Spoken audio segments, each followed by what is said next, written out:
everybody. Welcome to part 4 of The Bias of Richard Dawkins and Atheism. I'm going to continue reading from chapter 6 of Tim Keller's book, The Reason for God. We ended up last time with a thought that I want to just quickly reiterate so that the next part of the text will make some sense. The last part of the paragraph that we ended up with last time said, in McGrath's experience, most of his atheist colleagues brought their assumptions about God to their science rather than basing them on their science. So he continues the thought in the next paragraph. Also, Dawkins gives readers the impression that all atheistic scientists would agree with him that no rational, scientific mind could believe in God. But that is simply not the case. Stephen Jay Gould, the late Harvard scientist and evolutionist, who was himself an atheist, knew all about these studies but could not conclude with Dawkins that science necessarily clashed with Christian faith, and he wrote, "Either half my colleagues are enormously stupid, or else the science of Darwinism is fully compatible with conventional religious beliefs, and equally compatible with atheism." When Gould spoke of, quote, half his colleagues, he was probably not thinking strictly of survey data. He simply knew that a great number of his most respected scientific colleagues had traditional religious beliefs about God. One of the reasons Gould does not agree with Dawkins is that he was much more willing to concede that science might not be able to account for everything about human existence to every thinker's satisfaction. This is my goal, my friends. This is my goal with all of you atheists out there, is to get you at least willing to conclude that science might not be able to account for everything about human existence. On the flip side of that, just because there are many things that science can explain, even explain fully, does that mean that that negates the possibility that there is a divine power which created that thing that we understand? What about any scientific process? Just because we seemingly know everything about a certain scientific process, does that mean that a divine power did not start that process? Well, of course, by the cosmological argument, by philosophy, we can conclude that that scientific process could never have begun without the influence of an eternal divine power. I'm going to go on reading. Another scholar who makes this point is the philosopher Thomas Nagel, who critiqued Dawkins' approach in the review of The God Delusion in the journal The New Republic.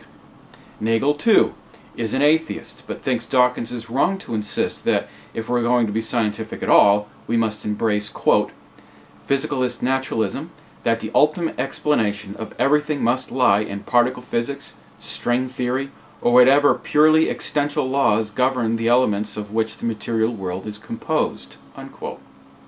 He asks, for example, whether we really believe there are moral intuitions such as that genocide is morally wrong, are not real but only the result of neurochemistry hardwired into us.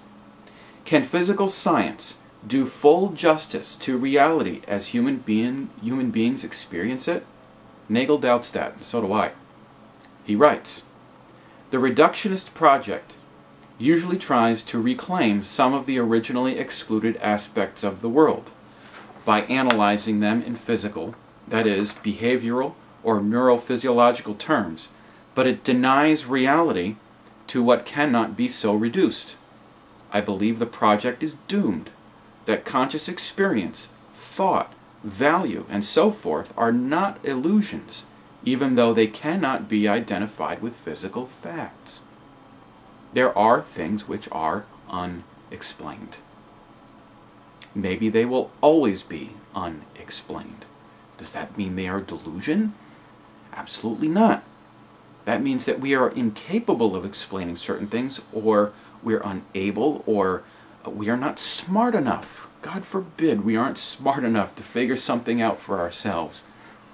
It doesn't matter. But that doesn't make these things unreal, and it doesn't make them delusions. This is why even many atheists believe Dawkins is wrong, that science cannot explain everything, and why scientific thought can be compatible with religious belief. Even though the concept of warfare between science and religion still has much popular credence, we should disabuse ourselves of the notion that we have to choose between the two, or that if you want to be a Christian, you will have to be in conflict with science. A majority of scientists consider themselves deeply or moderately religious, and those numbers have increased in recent decades. There is no necessary disjunction between science and devout faith. My atheist friend, for you to admit that there is the possibility that God exists, first of all, you can still be a wonderful scientist. The second and most important thing is, it doesn't make you a believer. Anyone who believes that God exists is not necessarily a Christian. There are many people who think God exists, even the Christian God, not just another God like Allah or any of these other gods that other religions have made up. But there are people that believe the God of the Bible exists. That doesn't make them believers. God is the one who makes believers. Believing the gospel of the Lord Jesus Christ, holding that dear, serving Him, saving faith in the Lord Jesus Christ, putting their complete trust in Him, that's a believer. Atheist, you have a long way to go for that to happen. And I'm not going to make that happen. I'm not here to convert you. That's God's job. If God is going to convert you, He's going to do it. No matter how I say things, no matter how much I say, how well I say it, it doesn't matter. But be honest with yourself. You atheist who says that God does not exist, cannot exist. That's even more of a matter of faith than it is to say that He does. Next time, we're going to go on to the next heading, which says, doesn't evolution disprove the Bible? It ought to be interesting. I will see you next time. And remember, if you believe on the Lord Jesus Christ, and Him alone, you will be saved. And that is what makes you a Christian. Believing on the Lord Jesus Christ alone for salvation. I'll see you next time.